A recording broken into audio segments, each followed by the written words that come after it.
जहाज उड़ा के जो दूसरे कंट्री जैसे कि इंडिया उन लोगों के जहाज़ों को गिराऊंगा तैयार हो। नहीं, कुछ कंट्रीज ऐसी होती है जिसमें वो होती है हिंदू या फिर काफर इस तरह की। वो फिर अल्लाह पाक को नहीं मानती है, तो फिर उनको तो आपको ये किसने बताया ये सारी चीज़ें? ये मुझे खुद पता है। यार आपको नहीं लगता कि हमें मिलजुल के रहना चाहिए? अगर हम मिलजुल के नहीं रहेंगे तो हमारे मुल्क किस तरह तरक्की नहीं हो सकती? अगर हम इंडिया के साथ मिल जाएं तो वो भी हमारे ऊपर हमला करेगा, क्योंकि वो हमारे दोस्त नहीं है। ठीक है, हम उसके दोस्त बन जाएंगे पर वो नहीं हमारा बनेगा। वज़ीर आज़म नहीं है, वो हिंदू है। तो हिंदू तो हमारे मुल्क के अंदर भी तो रहते हैं ना यार। आइए दोस्तों देखते हैं इस बच्चे ने और क्या क्या कहा है। जब ये पूरा वीडियो आप देखोगे तो आपको भी तरस आएगा, और मुझे भी तो तरस आया ही है, साथ साथ पूरे हिंदुस्तान को भी तरस आएगा पाकिस्तानी बच्चे की सोच पर। बढ़ते हैं दोस्तों वीडियो की तरफ। क्या नाम है आपका? मेरा नाम मोहम्मद यान है। मैं स्कूल जाता हूँ, पढ़ता हूँ। पढ़ते हो? क्या पढ़ रहे हो? मेरे पेपर है। अच्छा, 3rd टर्म के सही फाइनल्स। सही। और मैंने वो पेपर दे दिया। तो पेपर दे के क्या इरादा है कि क्या बनोगे बड़े होके? मैं बड़े होकर मुल्क के लिए करूँगा, मैं एक पायलट बनूंगा। जहाज उड़ा के जो दूसरे कंट्री जैसे कि इंडिया उन लोगों के जहाज़ों को गिराऊंगा तैयार होगा। यार ये मतलब आप ये कह रहे हैं कि जो पायलट बन के दूसरे मतलब जहाज़ों को गिराऊंगा जैसे इंडिया, क्या आपको नहीं लगता कि यार हमें ऐसी चीज़ों को नहीं सोचना चाहिए? सारे मतलब हमारे अपने मुल्क के दोस्त हैं सारे लोग जो भी। नहीं, कुछ कंट्रीज ऐसी होती है जिसमें वो होती है हिंदू या फिर काफर इस तरह की। वो फिर अल्लाह पाक को नहीं मानती है, तो फिर उनको। तो आपको ये किसने बताया ये सारी चीज़ें? ये मुझे खुद पता है। यार आपको नहीं लगता कि हमें मिलजुल के रहना चाहिए? अगर हम मिलजुल के नहीं रहेंगे तो हमारे मुल्क किस तरह तरक्की नहीं हो सकती?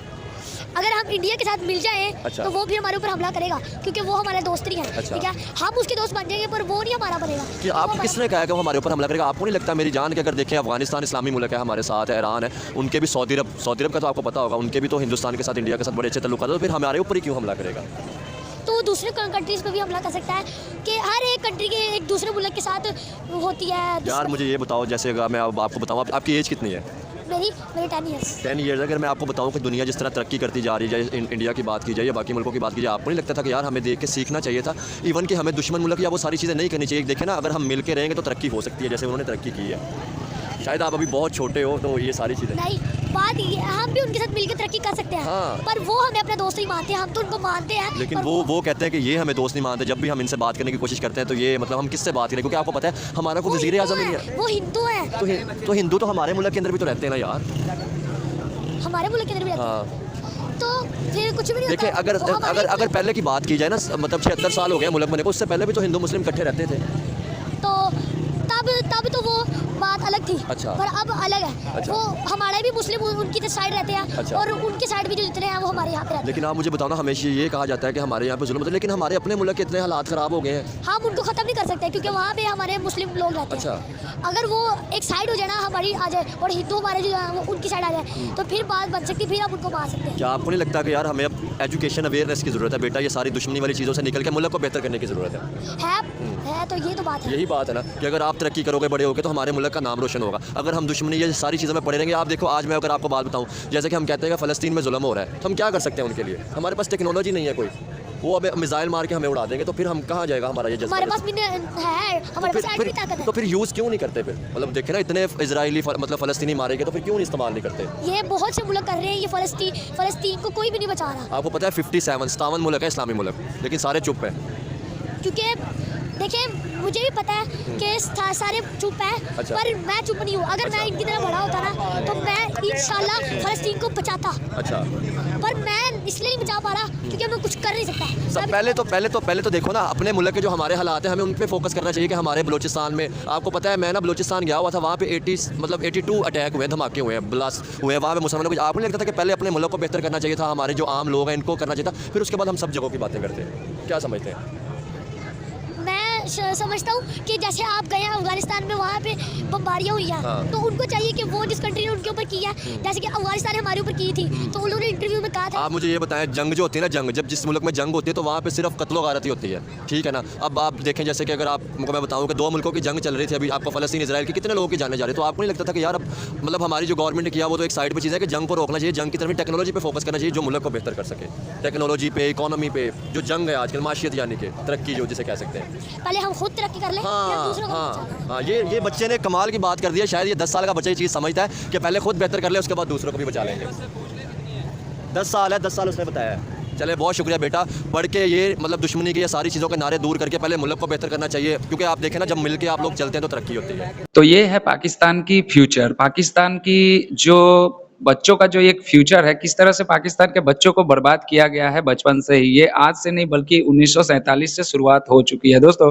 जब से भारत और पाकिस्तान का बंटवारा हुआ है, पाकिस्तान के लोगों के दिल में भारत के प्रति नफरत है और उस नफरत को किताबों के माध्यम से अपने बच्चों के ज़हन के अंदर में डाला जाता है और उसी का नतीजा ये बच्चा है। आपने इस बच्चे की बातें सुनी?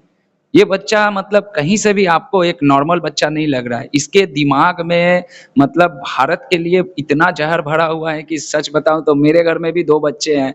उनको ये पता ही नहीं है कि पाकिस्तान हमारा दुश्मन है, जबकि अच्छी खासी उम्र है। 12 साल के करीब मेरे घर में एक बच्चा है 12 साल का, एक 10 साल का है। दोनों लड़कियाँ हैं और ना ही उनके किताब में कहीं पे भी ज़िक्र होता है कि पाकिस्तान हमारा दुश्मन है। बस हमारे किताबों में ये बताया गया है कि भारत के इतने सारे पड़ोसी राज्य हैं, उनमें पड़ोसी देश है, उनमें एक पाकिस्तान भी है। और पाकिस्तान के बारे में ये बताया जाता है कि पाकिस्तान 1947 से पहले भारत का हिस्सा था, उसके बाद में बँटवारा हो गया और वो अब एक स्वाधीन अलग राष्ट्र है। तो मैं क्या कहूँ ऐसे-ऐसे पाकिस्तानियों के बारे में। देखो ऐसे-ऐसे बच्चे अगर पैदा करोगे, इनके दिमाग में इस तरह की अगर ज़हर को भरोगे, तो आपके देश में जिस तरह से हालात है, मैं ये ख़ास करके पाकिस्तान के लोगों को कहना चाहता हूँ कि जो लोग आज सोशल मीडिया पर आकर बैठ के कहते हैं और अपना माथा पीटते हैं कि हमारे पाकिस्तान का इस तरह से हालात क्यों हैं? तो आपके पाकिस्तान के हालात इसी की वजह से है, क्योंकि आप लोगों ने हमेशा से बचपन में उनके दिमाग में जिस तरह से जो अच्छी चीज़ें भरनी चाहिए थी, दुनियादारी भरनी चाहिए थी, लेकिन आप लोगों ने अपने बच्चों के दिमाग में नफ़रत को भर दिया। वो बेशक भारत के खिलाफ था, लेकिन वही नफ़रत आज आप लोगों को काट रहा है। देखो आपके देश का कौन-सा ऐसा सिर्फ़ पंजाब को छोड़ दे, पाकिस्तान के जो 3 सूबे और 2 आप लोगों के जो कब्ज़े वाली जो सूबे हैं, कहाँ पे हालात ठीक है? ज़रा इस बात पे आप लोग गौर करो। देखो बलूचिस्तान आपसे बगावत कर रहा है, फाटा के लोग आपसे बगावत कर रहे हैं, गिलगिट-बाल्टिस्तान के लोग भी बगावत के सुर तेज़ कर रहे हैं। पीओके में हाल-फिलहाल में क्या हुआ ये सभी को पता है। तो जितने भी पाकिस्तानी हैं, अगर आप लोग सच में अगर पाकिस्तान की तरक्की देखना चाहते हो, पाकिस्तान को आगे बढ़ते हुए देखना चाहते हो, पाकिस्तान में जिस तरह से अभी हालात है, उस हालात को अगर सुधारना चाहते हो, तो जो सबसे पहले जो पाकिस्तान के जो बच्चों का सिलेबस है, जो कि बच्चों को पहली सिलेबस से लेकर लगभग कक्षा 7-8 तक यानी 9-10 तक जो हिंदुओं के खिलाफ, भारत के खिलाफ जिस तरह से नफ़रत भरी जाती है। एक कहावत है ना कि दूसरे के लिए अगर गड्ढा खोदोगे और भूलवश या जिस कारण से भी हो, आप अगर उस गड्ढे में गिर जाओगे तो फिर आपको कौन निकालेगा? तो यही कारण है कि देखो, अगर पाकिस्तान को आगे बढ़ते हुए देखना चाहते हो, सबसे पहले पाकिस्तान में जितने भी किताबें हैं, जितने भी सिलेबस है, उन सारे सिलेबस को जला दो और उनको दुनियादारी की शिक्षा दो, जो शिक्षा हमारे भारत में दी जाती है। कहीं कोई किताब नहीं है, मैंने भी पढ़ाई की है, हमारे किताब में भी कहीं भी किसी तरह का कोई नफ़रत बिल्कुल नहीं सिखाया गया। यहाँ तक कि हमें तो इस तरह से पढ़ाया गया है, हमारी चाहे स्टेट की गवर्नमेंट हो या भी सेंट्रल गवर्नमेंट की जो एजुकेशन बोर्ड है, कहीं पे किसी भी तरह का कोई नफ़रत बिल्कुल नहीं सिखाया जाता है। लेकिन ठीक इसके उलट पाकिस्तान में आप देख रहे हैं इस बच्चे के आज ये इतना छोटा है तो ये हालात है, जब ये बड़ा होगा तो इसके इसके दिमाग और इसके जो अंदर की जो मानसिकता है वो क्या होगी? दोस्तों क्या कहिएगा? इसके पीछे जो बुजुर्ग खड़े थे, इसके माथे को सहला रहे थे, यानी कि वो अंदर ही अंदर मतलब गर्व महसूस हो रहा था कि एक छोटा-सा बच्चा हिंदुस्तान के खिलाफ ऐसी बातें कर रहा है। उसके माथों पे सहला रहे थे, यानी प्यार जता रहे थे। तो ये प्यार आप जो जता रहे हो, एक दिन आगे चल के ये लड़का पाकिस्तान के लिए ही खतरा हो जाएगा। तो जल्दी से जल्दी पाकिस्तान को अगर सुधारना है, तो अपने बच्चों को सुधारो, नहीं तो पाकिस्तान तो खत्म है ही। दोस्तों क्या कहिएगा इस पाकिस्तानी बच्चे के बारे में? कमेंट करके ज़रूर बताइएगा। ओरिजिनल वीडियो का लिंक है डिस्क्रिप्शन में। पीपल टीवी चैनल का नाम है हमजा राजपूत, एंकर का नाम है, तो जाके उनको भी सपोर्ट कीजिएगा। मिलता हूँ किसी नेक्स्ट वीडियो में, तब तक के लिए दोस्तों जय हिंद, जय भारत।